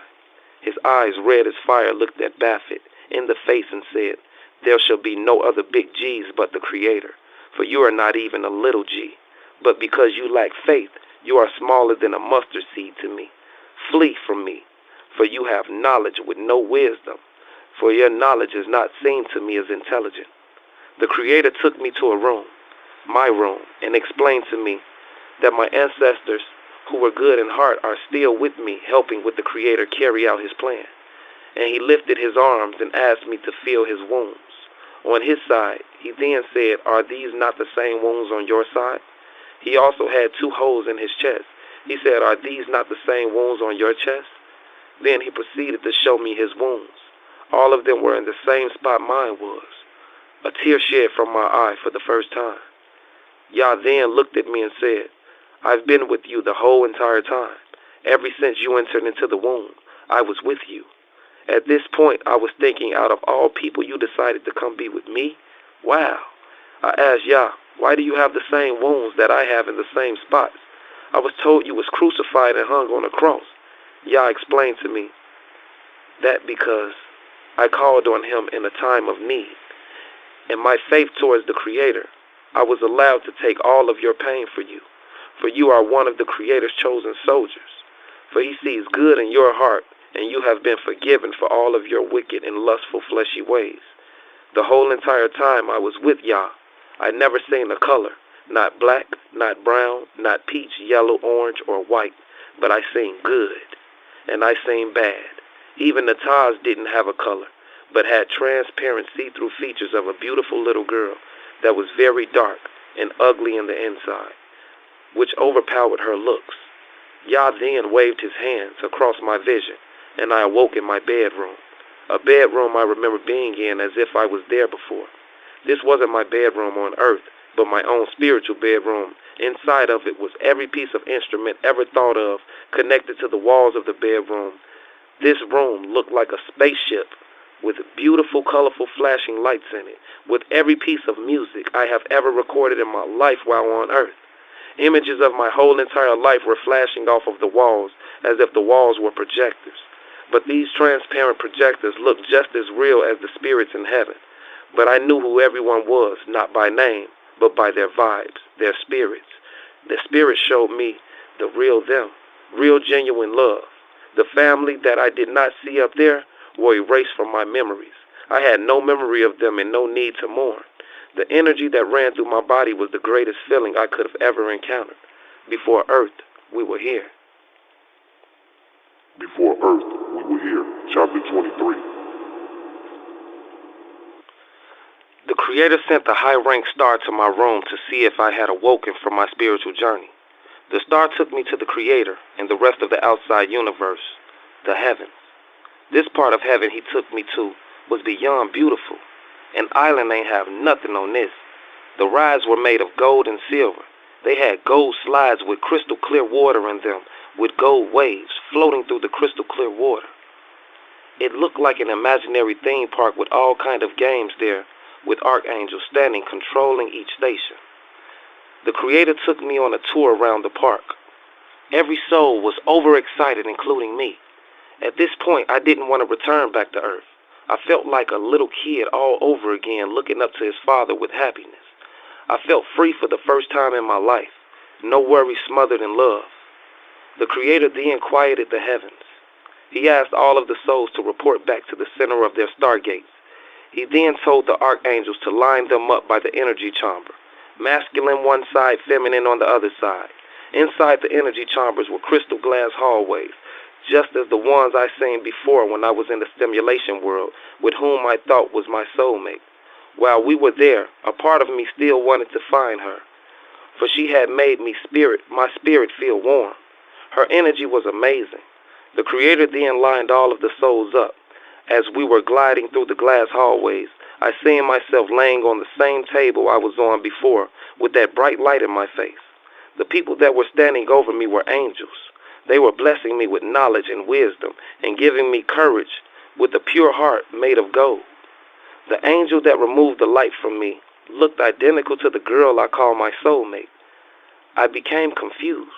As I continued to watch what they were doing to me, every feminine spirit that walked around had the same look as her. I didn't understand, but this one feminine spirit kept approaching me as if it was watching me. At this point, it started to hit me who that angel was checking on me the whole time I'd been there, since the beginning of my spiritual journey, when I was taking a space trip on the moon. It was her, the same spirit from the room. I felt her soul, and it was the same warmth feeling she gave me before. At this point, I knew it was her. She was my guardian high-ranked star. She came to me and said, "We'll meet again. The next time you have a spiritual journey, I will be there. I will leave a message on the moon for you. You will know that it's me. I am the moon goddess Isis, better known as Lilith. Before I had became dark, I was warm in spirit. After years of wandering in the dark, sunken inside universe, it gave me time to think, time to humble myself, for I had millions of centuries to sit and think about my mistakes. You couldn't imagine how much time that was of being in prison and stripped from my free will. It made me stronger and more patient, for now I am seen as good again in the Creator's eyes. For my punishment is no free will, but to me that is no punishment, for all I want to do is submit to the will of the Creator, whom I love even deeper than the average spirit, for that is my first and last love.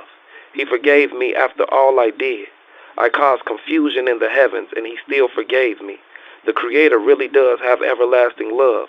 Because of the way I rebelled, the Creator took my light away from me. Now I'm a pale, dried-up rock that only illuminates when His sun reflects off the waters of the earth. The glow that you see now on me is not the glow of a reflection, but the glow that you helped me get to the point by passing my last and final test. When you hugged me, your love was genuine. You helped free me from the darkness, and I thank you and the Creator for that, which a good thing has been done. Because of that, I'll carve a message in the moon for you to always know I'm always with you. Whenever your heart feels pain, just know that I'll always be there to warm your heart back up. due to the talents and great gifts of love the Creator gave me. Before Earth, we were here. Before Earth, we were here. Chapter 24. Michael and Gabriel came forth and directed every spirit to their next destination inside of their stargate. We all walked into a bright white room.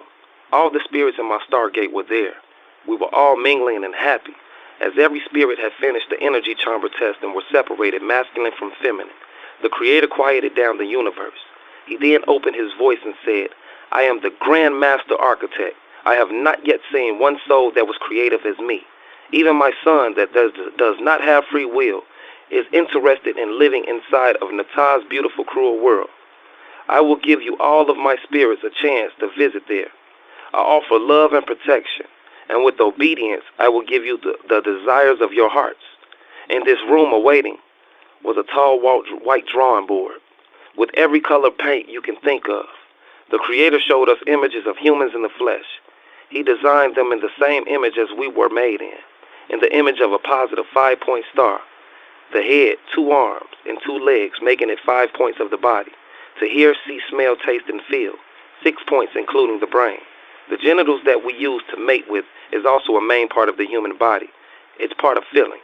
As you already know, Baphomet also has 5 points on the head. The 2 horns, the 2 ears, and the whiskers on the chin, allowing the Baphomet to draw energy from the universe. The Baphomet is made up of 9 points. The 2 horns, the 2 ears, the 2 whiskers on chin, the 2 arms and 2 legs, turning the 9 upside down, making it appear to be a 6 point. The Baphomet doesn't have free will, can't even make its own decision, and can't mate. So you can't count the genitals and brain as points, making the Baphomet an odd, unbalanced number. Unbalanced in the eyes of the Creator and seen as weak and no good. The Creator allowed every spirit to draw themselves how they wanted to look, from big to skinny, short or tall. He allowed us to design our earthly bodies. Before we came to Earth, we already knew how we would look. We basically painted our spirit image and was pleased and seen as beautiful in the eyes of the Creator. Every soul was showing off their paintings to each other. One star walked up to me and said, "I like your painting, you look cool." I looked at his image. He drew himself to be short, around the same height as a dwarf. He was very pleased with his painting and pleased with knowing he was coming here to be a little person. He was seen as harmless and special in the eyes of the Creator. He was a starlet. All of these starlets were so used to being smaller than the stars that even in the physical world they wanted to remain small. They were seen as special and covered in the eyes of the Creator. But on Earth, they were given free will. Every starlet was overexcited, knowing that they didn't have to be attached to a star, and they had free will to go do and say as they will. The Creator then took us to an obstacle course where we were sectioned to a team. On my team was people I knew by name. Some of them I never even seen them on Earth, but knew who they were. We were always around each other before we even encountered Earth.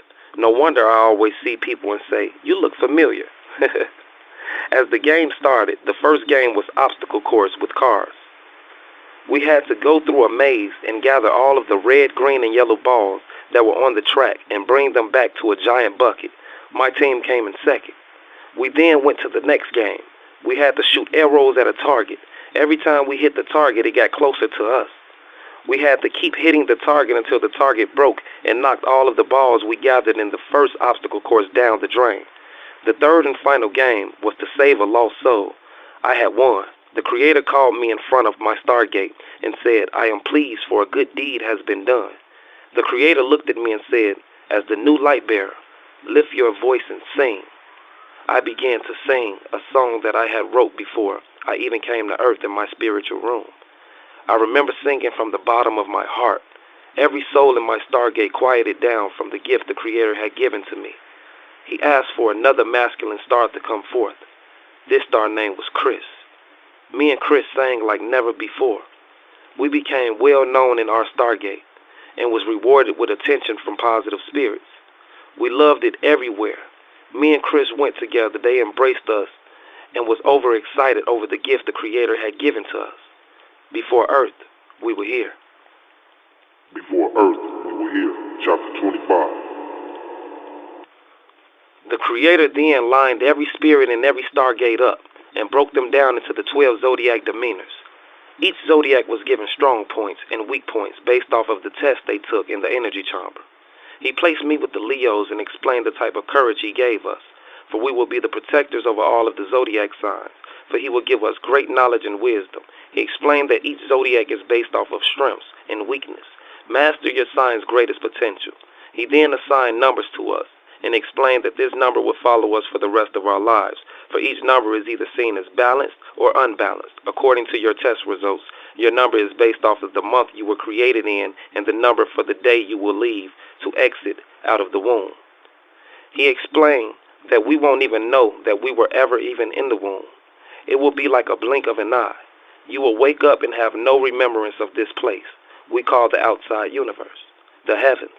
For I will allow you to bring the good spirit of comfort with you, and that he will protect us all from the Taz and her demons' evil ways. He asked that we never forget him, and he will always be with us every step of the way, and to walk by faith, not by sight. The Creator then proceeded to start up our stargates. As we were traveling, looking out the windows of the flying stargate, we seen the fallen angels looking as if they were working on something. We seen different type of machines in the form of a stargate, as if the fallen angels had created spaceships, what we know as UFOs, here on Earth. Some of the fallen angels waved at us. Some minded their own business as if they didn't see us. Some followed the stargate because it was the last thing they seen of the outside universe before they were asked to leave with Lilith. When the Creator was building his special farm place called Earth, he made billions of other planets. Each planet served a purpose, connecting them to Earth, allowing oxygen, wind, and perfect gravitation to our planet. Everything was seen as good in the Creator's eye. Meanwhile, certain fallen angels started to form their own planet to live on. They tried to make it look like Earth, but bigger. The only problem was they couldn't find a way to illuminate their planet. Earth had all the resources they needed, but they were limited to where they could go, and Earth was one of them. As we were traveling, we seen light coming from another part of the inside universe. The light coming from the universe were full of meteors. The fallen angels had found a way to build many moons inside of a planet made like a moon. On this planet were small white men walking around. As we passed the planet, this one archangel opened his voice and said, "Those are moon men. I haven't seen one of those in a very long time." Those were the Creator's first helpers. They never rebelled, but asked the Creator if they can find ways to gather new technology. The fallen angels were allowed to mingle with the moon men. Some of the fallen angels weren't all the way corrupt. They just made the wrong decision at the wrong time. Following Lucy, being easily persuaded, caused them to be banned forever, to and never return. They will forever feel guilt. Instead of the Creator destroying them, their spirit has to sit in guilt for eternity. We then heard a voice say, "The first stargate has landed safely on Earth." The Creator sent an angel to us. This angel told us that we were the first stargate to leave, but we will be close to the last stargate landing on Earth. But I will give you the desires of your heart and put you on top, for the stargates going to Earth before you are preparing the Earth for you to get there. The meek shall inherit the Earth. Love each other, teach each other, help each other, for it takes a village to raise a child, and when that child gets older, he will take his rightfully right as king, and she will take her rightfully right as queen, and will remember the way he and she was raised, and shall never forget nor depart from that. It was coming close to our stargate entering Earth. We got excited. It was finally our turn. We cried in amazement, thanking the Creator for this opportunity. Before we came to Earth, we volunteered to come here and play this game, this earthly test of life, in the beautiful, cruel world that the Creator controls, but allows Nataz to be the prince of the air. There is no God greater than the Creator of all creations. Before Earth, we were here. Before Earth, we were here, chapter 26. I remember before the stargate landed on Earth, the Archangel Gabriel approached me and said, "Light bearer, illuminate yourself." I began to shine like never before, brighter than any star in the outside and inside galaxy. Gabriel looked at me and smiled. I remember looking at Gabriel smiling back, saying, "I'll never forget you neither."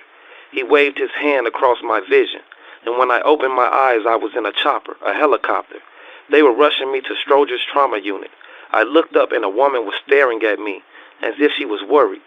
She looked shocked when I opened my eyes and called the person flying the helicopter's name and said, "Look, he's back." I looked at the woman and said, "Do I look bad?" She shook her head very sadly and said, "We're doing everything we can. Don't talk. Your lungs are both closed." I looked at her and smiled. When I came back, I didn't see color. I seen the spirit, and her spirit was good. The driver of the helicopter looked back at me and said, "He looks real familiar."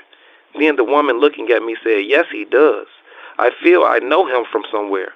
The driver then called the woman by her name. She said, "Mary, how's he doing now?" Mary looked and said, "He's hanging in there. His eyes are still open." My head turned when I heard that name, and I said, "I know you asked me not to speak, but are you a Hurricane Katrina survivor?" Mary looked at me and raised her eyebrows and said, "How do you know? You used to stay there?"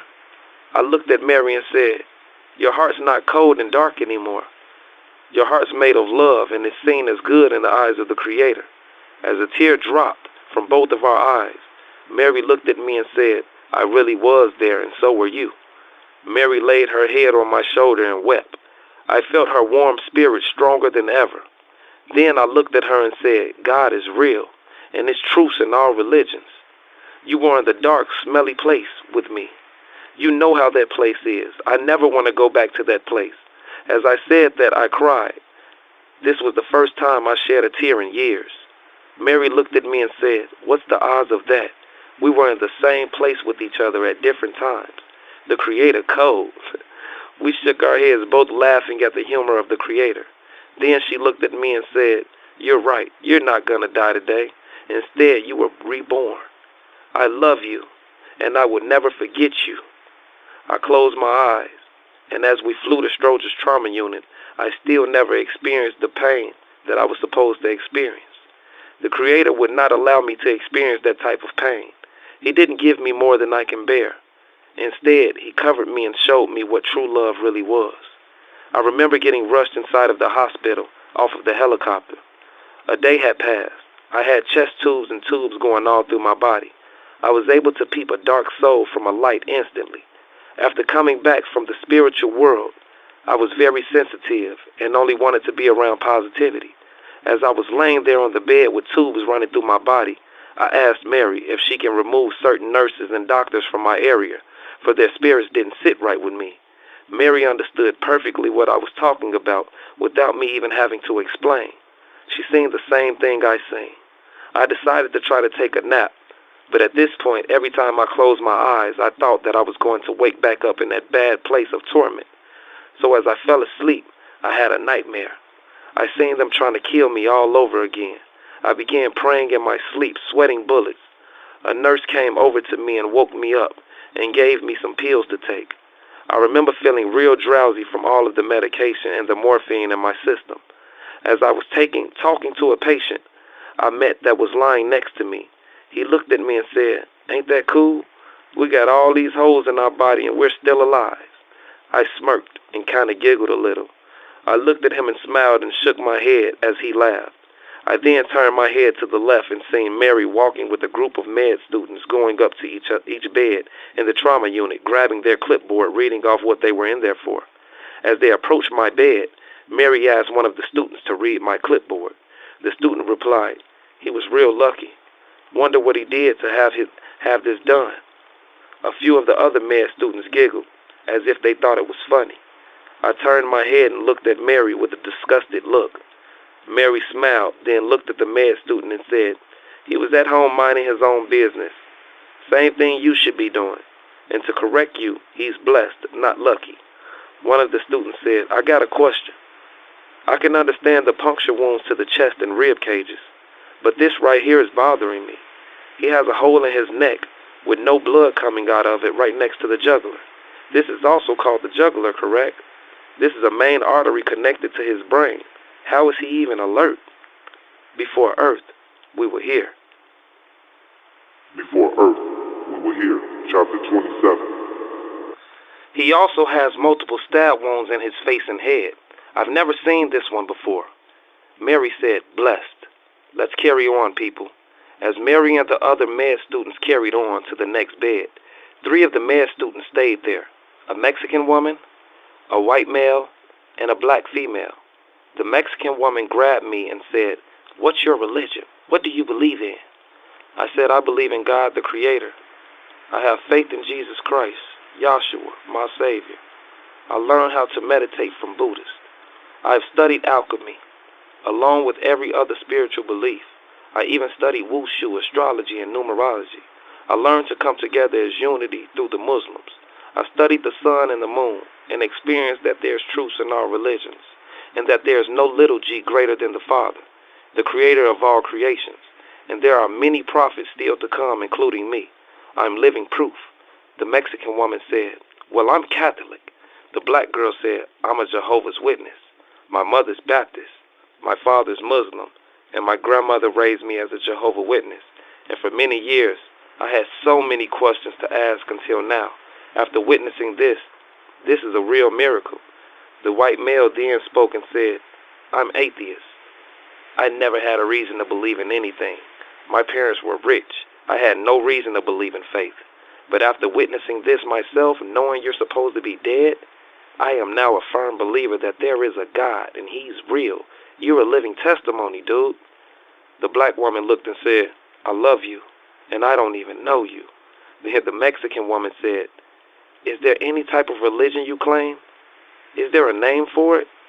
I said I don't like to label myself, for religion brings arguments and separations. But if I was to put a label on it, I would tell you that I'm a firm believer in the Creator, for I am a modern-day Jesus/Yahshua. I am a modern-day Muhammad. I am the child of the Creator, for I have been born again and have been spiritually told the truth. For the Creator does not give me a spirit of fear, but what the Creator has given me is a warm heart and a sound mind. In the beginning, we were here. Before all the stars were sent to the inside universe, before all the materialistic things and money in the world that they love today, it was the Father and the Son. We were here. All praise to the Creator, the Father of all creations, and the Holy Spirit that rises upon us. Before earth, we were here. The end.